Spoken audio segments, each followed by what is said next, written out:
Taking notes, we're at the tail end of this series, really a couple more weeks. I'm trying to wrestle with the last chapter of Mark 16. Like I said a couple weeks ago on over the series, that Mark 16, if you wouldn't have maybe known it, it's controversial. There are at least 3 endings, and it's never contradictory. It never contradicts another gospel, so that's why all your Bible is going to still have it. You'll just have special little brackets. Have you noticed that? And little words between verse 8 and verse 9 and the last couple verses. And if you take out the rest from chapter 9 on, or verse 9 on, it still talks about Jesus' resurrection. It kind of takes the story and zooms in. I'm still wrestling with that how much of chapter 16 I want to deal with. But we're going to deal with the resurrection, but we have to deal with something that looked horrible at the time, but if you're taking notes, just put on the top of your notes, "Oh, the wonderful cross." Because that is a phrase, it's a song that I was listening to the other day. And I said, I've got to call my sermon, "Oh, the wonderful cross." If you're a Christian, maybe you heard that song or heard that phrase, and you understand what it's kind of like saying Good Friday. It's good for us. It wasn't quite good for Jesus. In the long run, it was, but for the time when him on the cross, it didn't seem like it was good. But it's like the wonderful cross.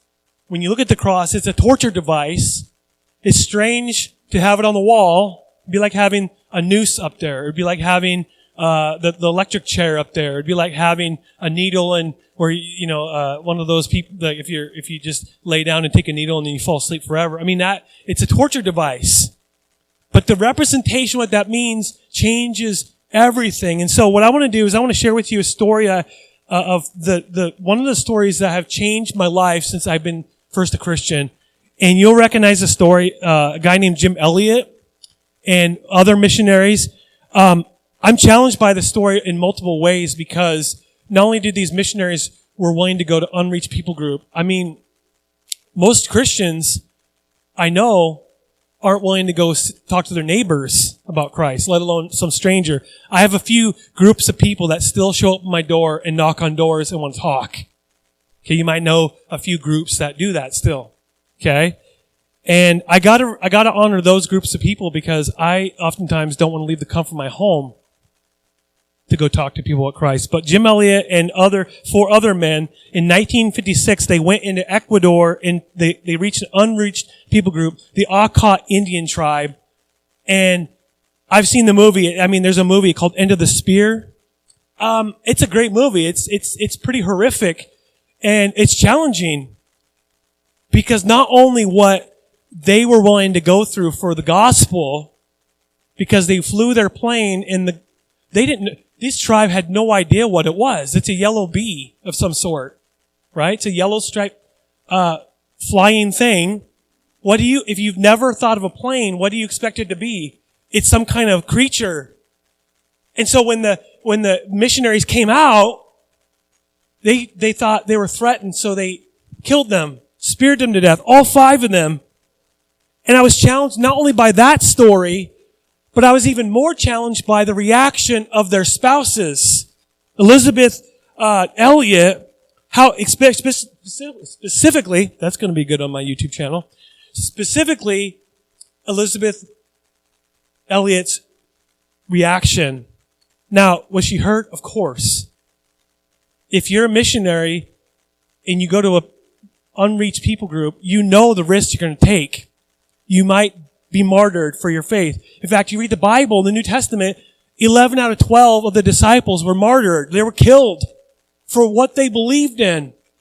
There was no one was really exempt. Even John the Apostle, who didn't die the ways that they tried to, he was abandoned, in a sense, on an island.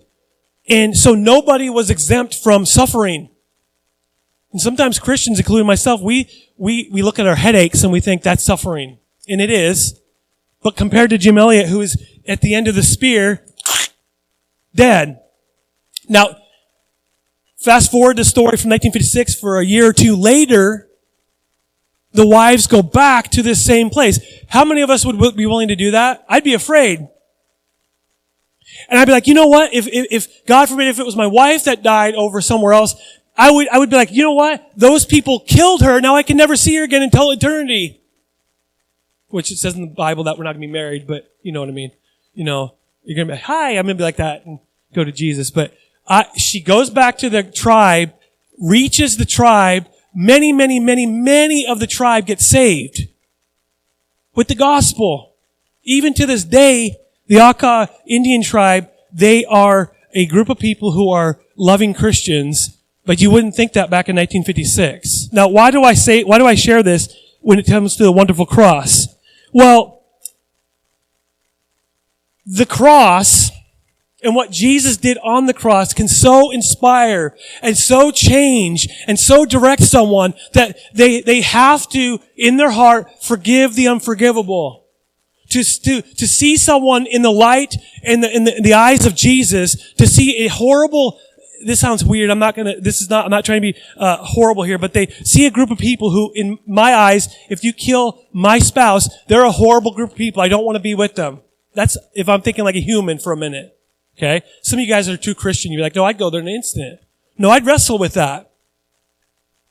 But Elizabeth and the wives, they went back and they reached out to them. Why? Because the gospel changed their life, so they saw life in a different way. And what changed that? The cross. Jesus died for lost people. And you know, this tribe murdered people. They actually sinned against God. They sinned against these women, the children. These children no longer had any fathers. It shows the grown, I don't remember his name, Jim Elliott's son, one of his sons, at the very end of the movie, grown up, reaching out to the people. It's just amazing. It just is life-changing that these people who can murder somebody, sin against God, sin against the family, and yet these wives forgave them and served them all. Now, we have all sinned against God. We've all been sinned against. We've all sinned against someone else. And we've all experienced something called shame, embarrassment, whatever you want to call it, like hopelessness. Like, who am I? What version of myself am I that this is how I'm living my life now? This attitude of mine, where did that come from? The way I treated that individual? Man, am I like Norman Bates? Who am I? Like, what happened to me? I thought God healed me. I thought God changed me. I thought I was a different person. Why am I reacting like that? Listen, today's a brand new day that we need to encounter, maybe for the millionth time, the cross. Because the cross, what we're going to see in Mark 15, God doesn't ignore sin. He doesn't take a look at your sin and go, oh, that's okay. It's okay. It's like if you're a parent and your child does something horrific, like, I don't know, whatever, they're putting a hole in the wall or something, or they broke your window in your car. Like, you're not going to your kid and going, oh, that's okay. Here, let me reward you. You're not doing that. That's bad parenting.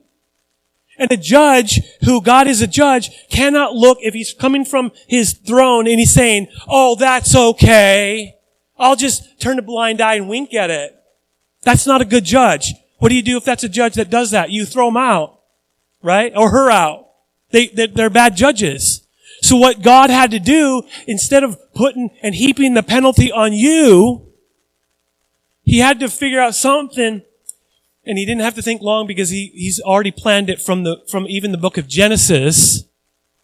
Instead of sending some person that represents God, not send a missionary or even a prophet of old, he's going to send his own son to go on the cross, to die for us, so that he will have the shame, he will have the penalty, he will experience deep wounds, so that you can be healed of your deep wounds, we're all wounded from our past. Sin, bad choices, people have heaped insults on you that you don't deserve. And you live your life, and I live my life often very wounded and very embarrassed and shameful. And he doesn't turn a blind eye. What he does is he provides deliverance from the penalty of sin. He heaps the shame that was on us, on someone else, his own son. And if that's not love, if someone were to come up to me and say, Joel, that's not really love, then be like, I'd be out of here. Like, what does that even mean? How can that not be love? That is love. If someone is willing to die for their enemy, me, versus God, and make a way so that we are children of God. If that doesn't change me, then what will? I look at Elizabeth and all these wives going back to reach them, and I am eternally challenged. Why would they do that? The only explanation is not they're a bunch of morons that don't know any better. No, God so much changed their lives, and forever they changed that group of that tribe. And it started with 5 people getting martyred. And so, look at Mark 15. Jesus, we ended the story last week on, he was just getting ready to go to the cross. He had been arrested, mock trial, horrific, beating. Remember what he looked like. If you look in your mind's eye, he looked like he was not human, according to Isaiah chapter 52 and 53. That he wasn't even going to look human because he was beat and whipped and mocked and spit upon, pulled his beard, all that kind of stuff. And it gets worse than that.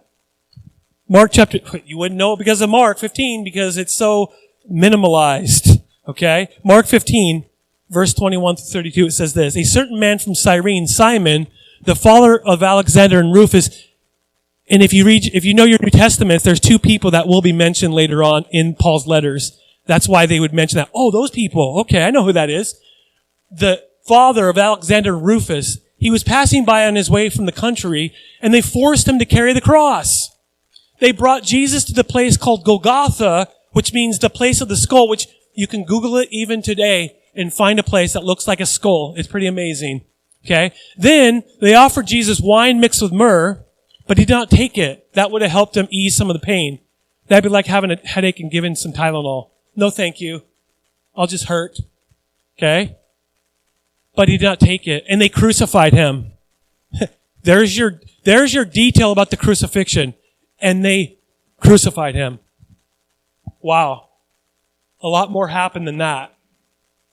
Dividing up his clothes, they cast lots to see which one would get, what they each would get. It was 9 a.m. when they crucified him. So think about the clothing for just a minute. This is something that most people don't think about, the embarrassment of what Jesus had to go through. I guess the fact that he was naked on the cross was the least thing that he was worried about. But you ever have a dream when you were a kid? You're going to school naked? That's embarrassing. But to be honest, what are they doing with his clothes right now? They're casting lots. Or another translation said they're rolling dice, which I guess in a way it's the same kind of thing. And they went, okay, 7, you win that. 5, you win that. And what does it leave Jesus? Nothing. He's on the cross naked. Now on TV and paintings, he has a loincloth. That's to protect us from having to see exactly him naked. But Jesus, the Son of God, not only has to deal with the punishment that we have done and the pain, but he's buck naked. But they crucified him at 9 a.m. The written notice of the charge against him read this, the King of the Jews. That was his charge. The King of the Jews. They crucified 2 rebels with him, one on his right and one on his left. Those who passed by hurled insults at him, shaking their heads and saying, so, and I like to say how it would sound. So, you are the one who are going to destroy the temple and build it in 3 days? Come on down from the cross and save yourself. Could he have done that? Yes. In the same way, the chief priests and the teachers of the law mocked him among themselves. He saved others. See, notice what they're admitting about Jesus. They're admitting that Jesus saved others. He did good. He was right. They admitted it right there.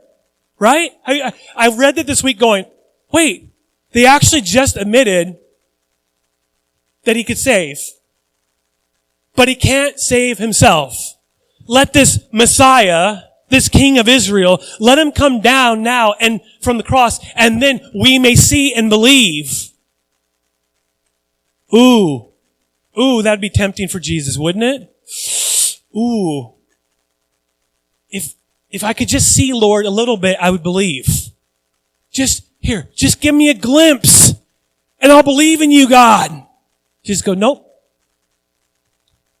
Those crucified with him also heaped insults on him. The cross. The wonderful cross. The cross is the epicenter of your faith. Some people would say the resurrection. Listen, you can't have the resurrection without the cross. And you can't, if you have the cross without the resurrection, you just have another martyr for what he believes in. That happened all the time in that world. Some rebel would come forward and say, I believe this is happening. And they say, you know what? You're being blasphemous. We're killing you. He would be buried, and the end of story. People would forget him in history. So we have the cross and we have the resurrection, but let's focus on the cross, the wonderful cross. Without the cross, we have no gospel. Without the cross, we have no saved lives. We have no salvation. We have no changed lives. We could never truly change without the cross. In fact, when you look at the New Testament, if you look throughout the entire New Testament, especially Paul's writing, which is the majority of it, but you will see the cross everywhere. You can't go through Paul's writing without seeing Jesus and him crucified. Okay? There's a few verses I want to give you an example, a couple examples. 1 Corinthians 2, chapter 2, verse 2. I love what it says. He goes, for while I was with you, Corinthian church, while I was with you, I made up my mind to forget everything except Jesus Christ and especially his death on the cross. I want you to think about a preacher for just a minute. The preacher is trying to tell the church some wonderful doctrine, some wonderful story of God's, some inspiring story. And then everybody's like this, I don't get it. And he goes, okay, forget it. Let's put all that stuff that's good, that's on the side. Let's focus on what really matters. And that's what Paul does to this church. He goes, you know what? Forget that right now. This we can talk about later. We can wrestle over this. We can wrestle over that. We can wrestle over speaking in tongues. We can talk about prophecy. We can talk about all that. But when I was with you, because they're probably like, huh? Or the Corinthian church was so sinful, which this is what I believe, because you read the book of 1st and 2nd Corinthians, those letters, it was embarrassing. But one of the guys was sleeping with his stepmother. You know, it's like, oh, okay, and that was the guy on the board, right? I mean, he goes, stop. Let's focus on Jesus, especially Jesus crucified.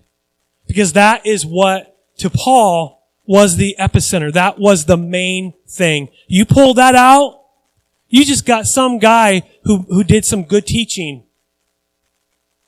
If you go back to 1 Corinthians chapter 1, verse 23 and 24, there's a couple verses that it's very similar. There's a couple verses that are similar to this. It says this in 1 Corinthians 1, verse 23 and 24. So, when we preach that Christ was crucified, the Jews are offended. There's no way that the Messiah will die. That's what they say. They forgot to read the book of Psalms. They forgot to read Isaiah 52 and 53. Okay, 54. And the Gentiles, the outsiders, they're non-Jews. They didn't grow up in this. They say it's all nonsense. What you believe, you're an idiot. Okay? But to those who are called by God to salvation, both Jews and Gentiles, how many of us, that's you? You're called to salvation. You're not Jewish. Unless you are, then that's you. But you're a Gentile. You're outsider. You're a foreigner. To those of us who are saved, Christ and him crucified, what? Is the power of God and the wisdom of God. Christ crucified is not weakness. It's not Jesus. It's not God showing his weakness or his, I don't know what's happening. It's not like when we start carrying a bunch of groceries in the, we're like, oh, we drop everything. That's me when I try to grab a bunch of 1 liters or 20 ounce to do something very quick. And I go from the back room with like 20 bottles and and I've had a few times where I'm like, ooh, don't buy that one right there. I can see it's foaming. It's like we think that about God. When Jesus died on the cross, a lot of times if you're an outsider, you don't have the mind of Christ. You're going, well, if that really happened, that just proves that God has no control. He fumbled the ball. There's the Pepsi bottles, they're gone. But he goes, no. If you're called to God in salvation, you see things differently. You look at Jesus crucified, you see, no, it's not weakness. It's the power of God and it's the wisdom of God. He's so smart He goes, you can't earn it yourself. Even if you live the rest of your life from now on perfect, I'm sorry, but you sin one time, you're done. We're done. I could go back in one day of my childhood and go, well, I guess I'm done. But Jesus, you have to have the mind of Christ. A lot of people who don't have the mind of Christ, they look at all this. They look at the church. They look at a Sunday. Why in the world would you waste your Sunday morning on this? Really? You're gonna go to the church on Sunday and watch this guy go, blah, blah, blah, blah, blah, and go like this and talk and talk and talk. Man, is he animated. Man, does he like to talk. You're gonna waste your day like that. It's not this. It's not even the worship. It's nothing. It is God. He is powerful. It is Him. We celebrate God. It's Him crucified. That even His death is power. Because it is more than enough to save even the worst sinner. If Hitler, which, there's nothing good about the guy. Let me throw that out. If Hitler were to not kill himself, and he actually repented of his sin, see, my cynical, fleshly side says there's no way on earth.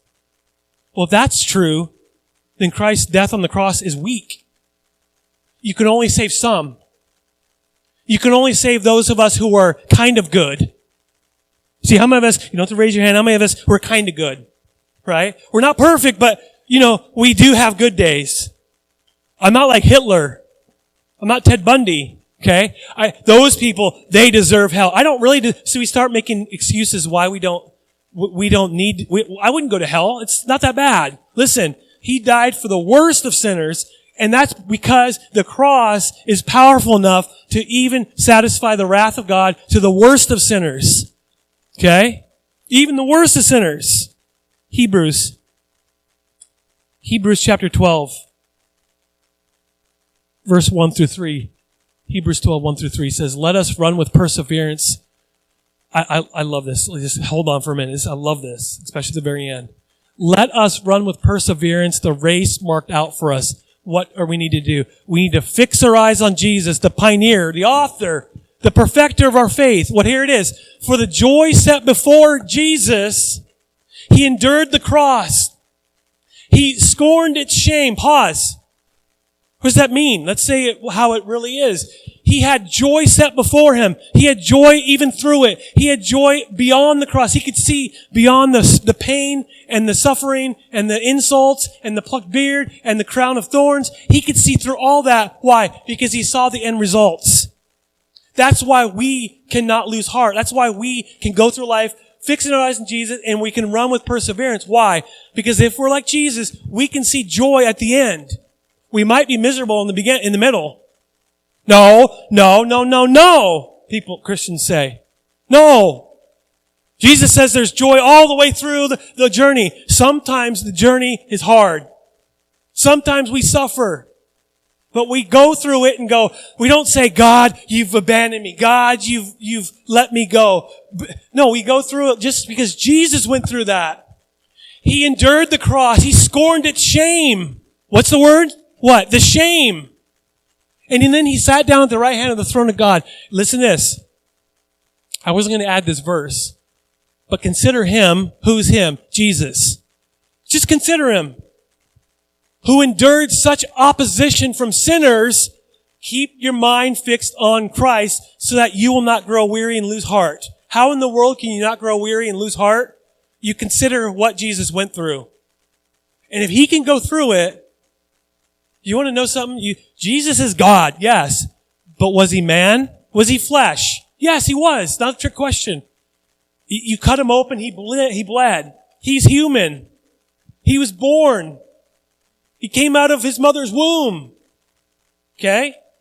But consider Him who endured such opposition from sinners so that you will not grow weary and lose heart. There's a worship song that actually we're going to listen to on YouTube right before we leave. And it's called The Wonderful Cross. How in the world can someone say the wonderful cross is a torture device? Why not just say the wonderful Christ? And I understand that. Yes, He's wonderful. He's marvelous. He's beautiful. He's perfect. He is good. He's merciful. He's forgiving. He's loving.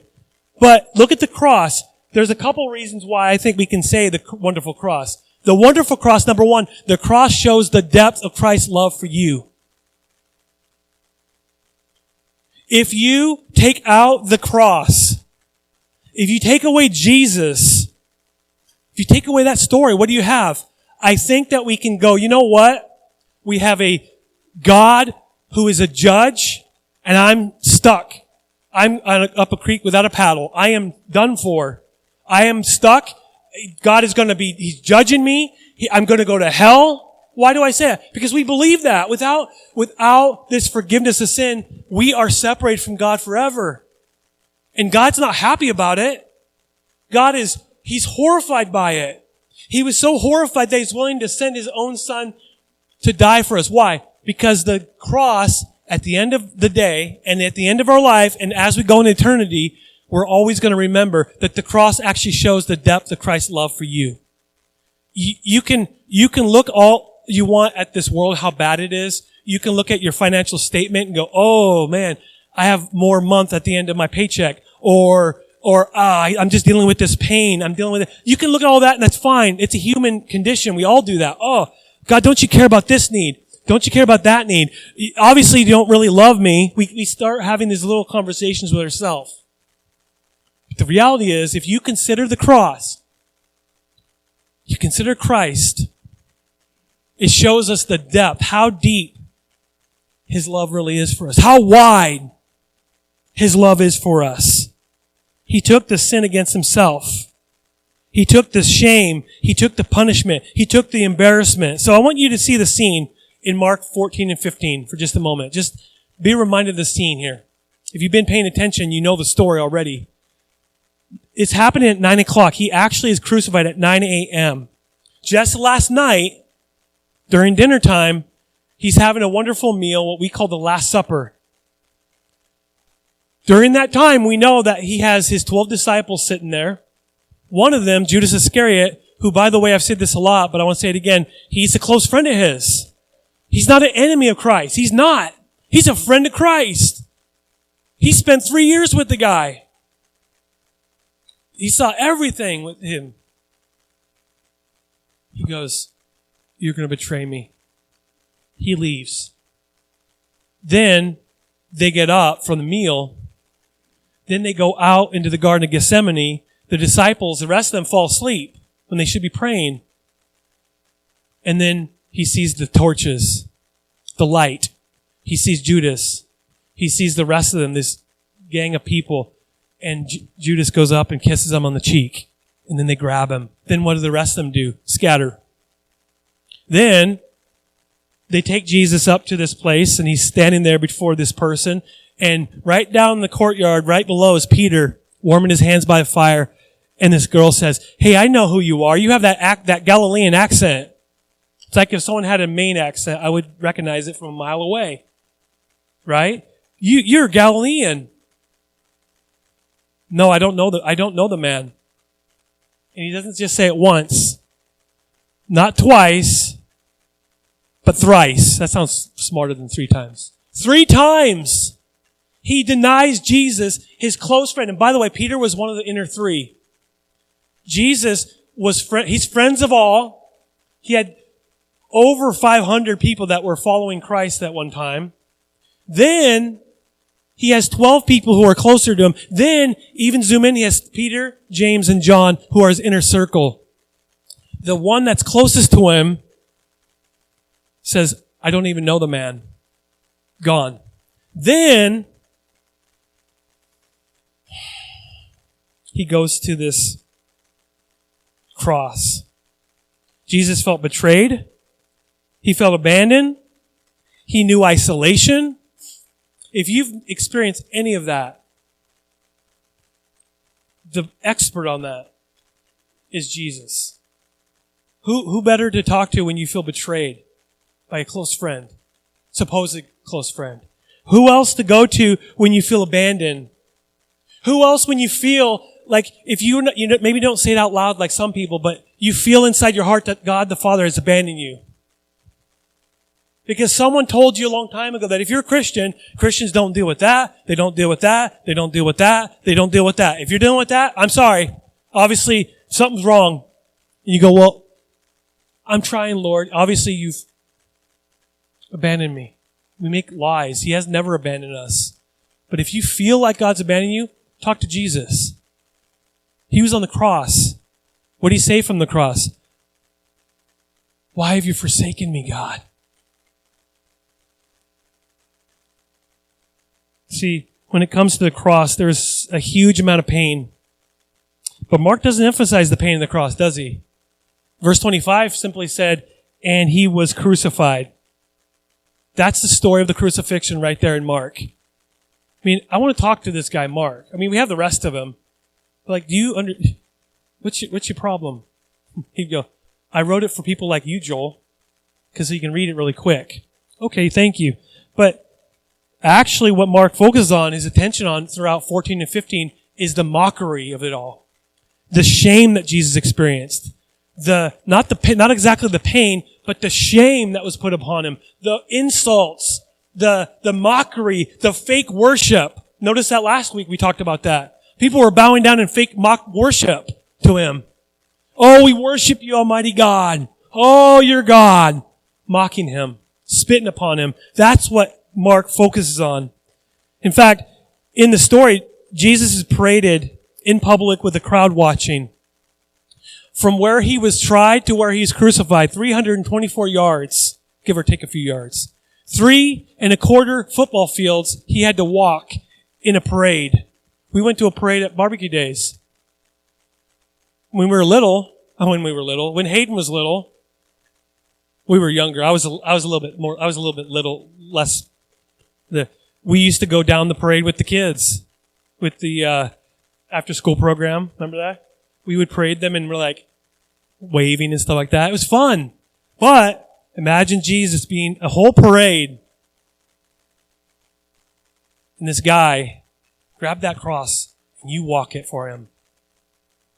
He's carrying that cross for Jesus. And what it is the crucifixion is warning everyone in the city to look out and see what happens when you go against the government, when you go against the religious elite. If you go against the religious elite and you go against the government, this will be your punishment. That's exactly what they're parading, why they're parading him. They're taking him on the outside of the city because Jesus is, according to the religious people, he's too unclean to be even killed in the city limits. They take him on the outside of the city. Why? Because that's where you put trash. In fact, right by Golgotha, there's the city dump. Where do you put trash? According to them, Jesus is nobody but just this guy who's nobody. He's just trash. We're going to kill you at Golgotha. It's a skull. But it's by the city dump.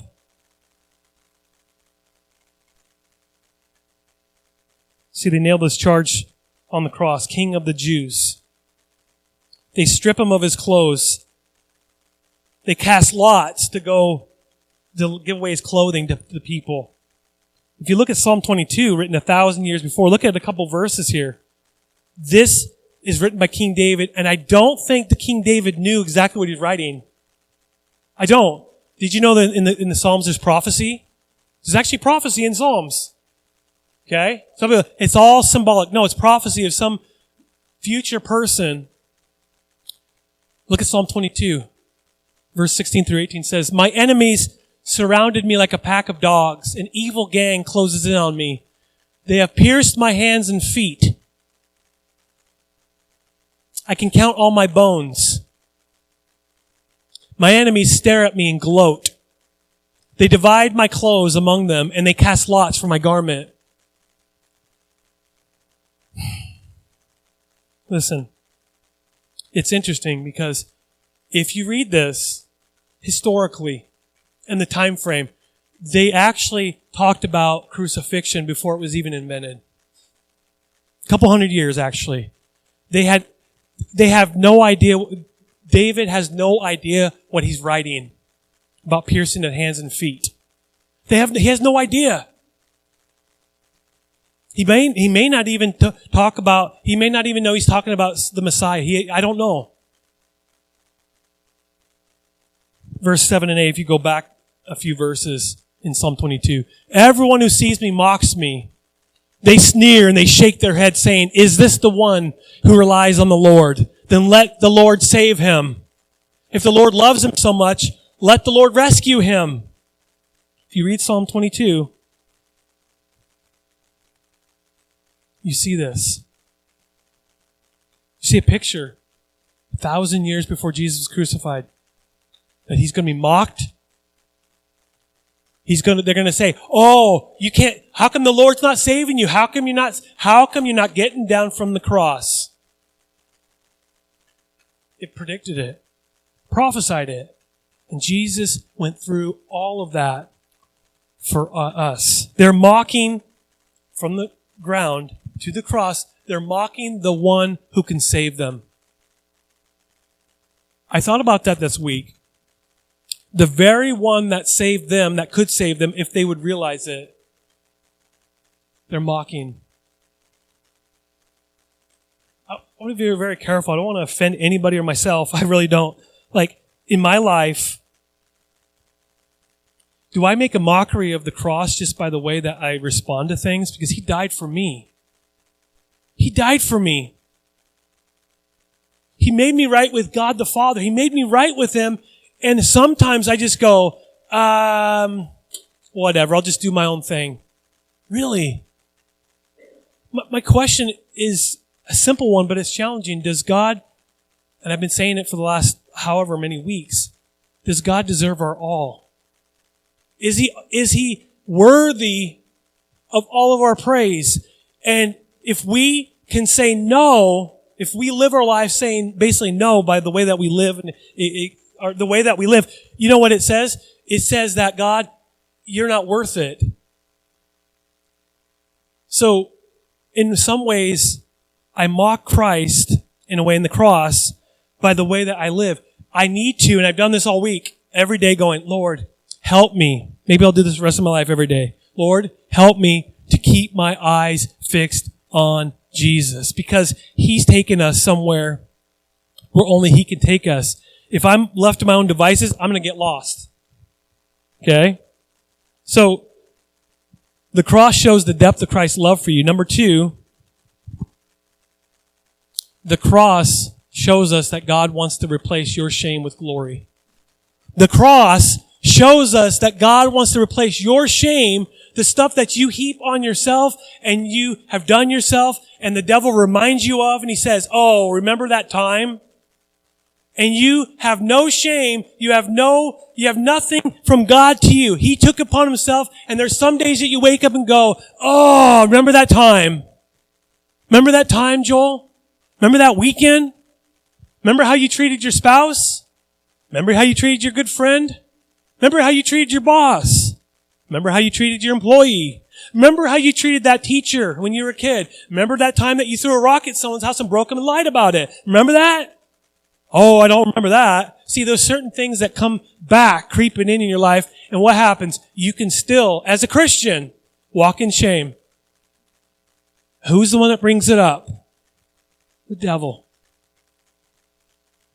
Who will say, oh, God's not good enough. God's not powerful enough. He didn't die for you. He died for everyone else. Oh, you're right. I'm just too far gone. See, he wants to replace your shame with his glory. That's what he wants to replace it with. In fact, back in Genesis, we're not going to read it today, but in Genesis, when sin entered the picture, what else entered in? Shame.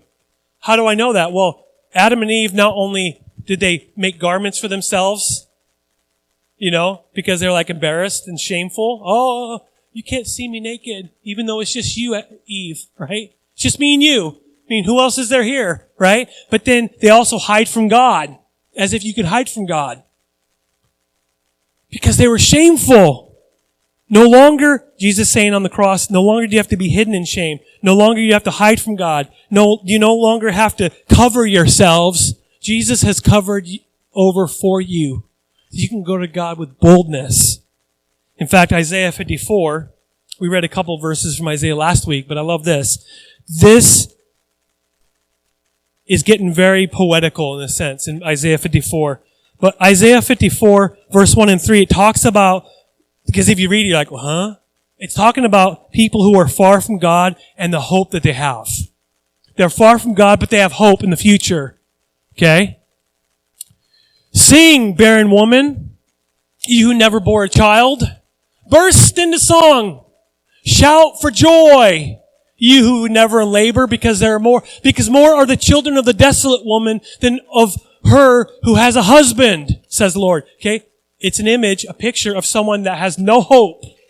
No hope, that all of a sudden the person that has no hope can now all of a sudden sing for joy. For you will be spread out to the right and to the left. Your descendants will dispose nations and settle in their desolate cities. Verse 4 and 5. Do not be afraid. You will not be put to shame. Do not fear disgrace. You will not be humiliated. Talking about the people of Israel. And if we zoom in, talking about us. You will forget, everybody say forget. You will forget the shame of your youth. Don't let that creep into you. And when he means youth, he doesn't mean just when you're a young kid, but the stuff of your past. You'll remember no more the reproach of your widowhood when you weren't bearing fruit for God. For your Maker is your husband. The Lord Almighty is his name. The Holy One of Israel is what? Your Redeemer. He is called the God of all the earth. Now, I want to close with a song. And this will be, in a sense, your seat is your altar with God. It is your time to do what you need to do with God. It'll give you a few minutes to listen to the song. But if you're a follower of Jesus Christ, verse 1 and 3, a little odd. Talks about a barren woman that doesn't have children, that kind of widow. But the picture is there. Those who have no hope have every reason to have hope and joy and sing songs. Why is that? Because you have hope. You have God is your Redeemer. It's like the other song, My Redeemer Lives. My Redeemer lives. This is your story. This is your story.